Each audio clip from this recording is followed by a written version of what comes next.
Stop saying manifestation doesn't work. It's working right now. It's working in the recurring bill that you can't pay. It's working in the bed that you sleep in alone at night. It's working in the ceiling that you keep hitting. It's working in everything happening to you that you call bad luck. You are manifesting right now as we speak. You've successfully managed to convince the universe that you deserve nothing. And the universe, being the compliant, impersonal, nonchalant entity that it is simply proving you right. You are currently a powerful manifestor of your own hell. Give yourself some credit. The question isn't how to start manifesting. The question is, how long are you going to keep using your language to manifest your own demise? Before we get into the main business of today, allow me to talk to you briefly about sound. Metaphysically, sound is the only thing that fully penetrates the body without our consent. You can close your eyes and choose not to see something. You can choose not to be touched or touch something. But think about it. You can't cover your ear and choose not to hear without artifice. You can't unhear something that you've heard.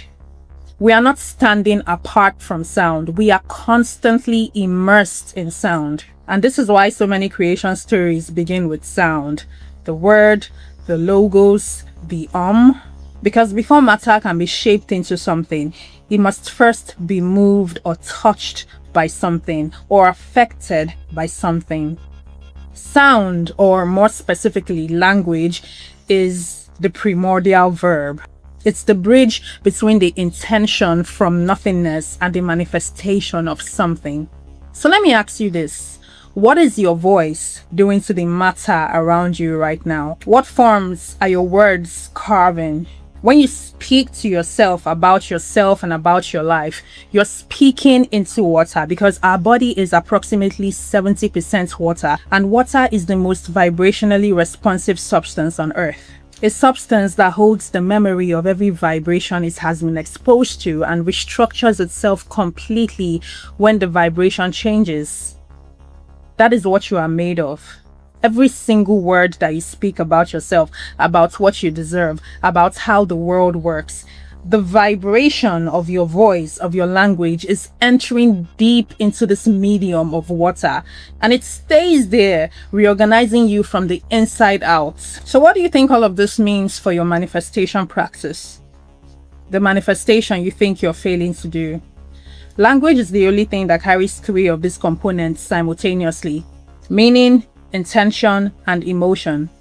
When God said, "Let there be light," it was language vibrating at a specific frequency with unmistakable intention and emotional charge.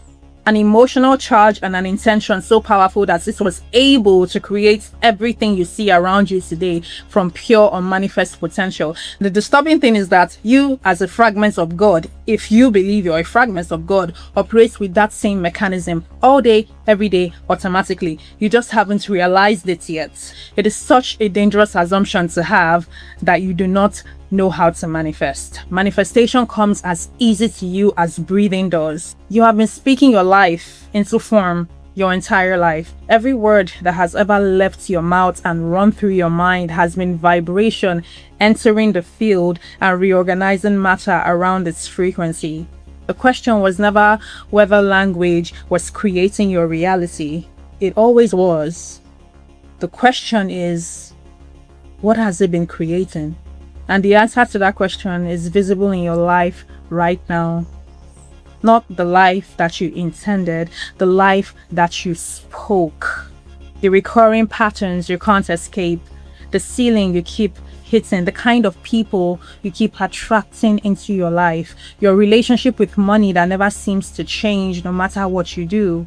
None of that is circumstance or luck. All of it is the physical form of a frequency, your frequency, the specific vibration of the language that has been running, spoken and unspoken, chosen and inherited, conscious and automatic, since before you were old enough to even know it was doing anything. So what is the solution to this? Conscious creation. How do you become a conscious creator? You need to start by paying attention to your inner speech, or something I'm going to call the deaf voices. Thoughts are inaudible internal language, and they are every bit as potent as spoken words. The deaf voices are your internal language that speak against you, and they carry frequency stronger and more potent than anything that you can utter consciously. They've been running for so long, they become stabilized, they become spontaneous. You don't even notice when it's running. They are emotionally charged. They have a stabilized frequency because when internal speech runs for long enough, the frequency becomes stabilized and your life reorganizes around that stabilized frequency. They also have intention. The intention is to annihilate you. The deaf voices want you dead. They don't want the best for you. They want to cripple you. They do not want you to self-actualize. Your deaf voices is the compilation of every voice that has ever spoken to you in contempt that you have internalized. And this is why you feel like a fraud anytime you try to affirm. Think about it. When you try to do your morning I am affirmations, when you try to manifest riches, how does it feel in your body? It never feels right. You laugh because you are dissonance, which is because there is a destructive frequency that has stabilized within you. Your conscious affirmation sits in dissonance with that stabilized frequency that you embody. It doesn't matter how much you affirm abundance or intend to manifest love. It doesn't matter how positive your words sound. What matters is how deep the vibration goes and how many levels of your being are saying the same thing at once. The frequency of your conscious manifestation is only as strong as the frequency that it's built from. Frequency doesn't yield to mere intention. Frequency doesn't yield to mere affirmation. It yields to another potent frequency. You cannot override a vibration with a wish. Before you can even attempt to fight and combat the deaf voice, you need to find your own voice. Let's call it the native voice. Right now, there has been a merger and fusion so complete that when you hear the voices of death, you mistake them for yours. You think it's you speaking, but it's not. And as long as you believe those voices are you, you'll be fighting an intruder with another intruder, and you will ultimately lose. So how do you find a native voice?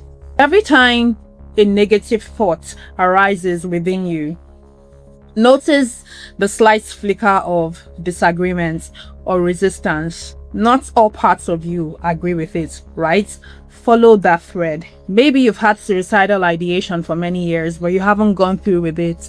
You convince yourself that you're staying back because of family, but that's not the whole truth. That is your native voice, aka your God voice, affirming life in the background. You do not want to die. Follow that thread. You've always believed yourself a failure. You've always believed that you could never achieve financial liberation and stability. But you don't stop watching how to get rich videos. You don't stop buying digital marketing products. You don't stop following financial literacy gurus. And why is that? It's because there's a part of you that knows you are destined for greatness. Follow that thread. The voice of God is never loud. The voice that speaks the language of life and truth doesn't shout because it has nothing to prove. That is your voice. Follow the thread. Find it. Once you've located your native voice, use what I'm going to call the ISNS Loop. Integrate, separate, negate, and stabilize. Let's start with interception. To execute this, you need to be conscious and mindful because obviously you cannot fight what you are not aware of or what you can't see. You need to be able to observe your thoughts, notice them as they come and go, observe the way they speak about you, notice when they come up, and gather everything you need to know about these thought patterns. This is the conscious part of conscious creation. This is the step that breaks the merger. When a deaf voice arises, and it will, say this out loud. This is not me. This is a thought that is rising and passing. I do not identify with this. I do not claim this. This is not I. This simple act of naming creates a degree of separation between you and the death voices that did not exist before. Because remember, I said you have identified with it. Remember, I said there has been a merger and a fusion. Interception and separation is how you begin to create that distance. It's how you begin to see, this is not me. This is not me. I would never speak to myself this way. I love myself too much. So who is this? And when you do this, you're no longer inside the thought looking out. You are outside it looking at it. And what you can look at, you can deal with. Negation is the refusal to let a false statement complete itself. So whatever false statements the death voices make, you say the opposite. The death voices say you are a failure. Say, no, I am not a failure. I am a success in the making.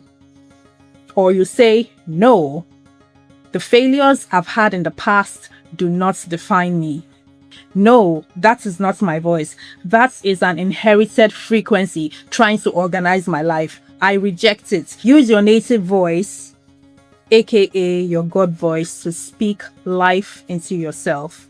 You're not doing positive thinking, let me make it clear. You're doing something far more serious than that. You are engaged in vibrational warfare for the territory of your own mind. Yes, it is that deep.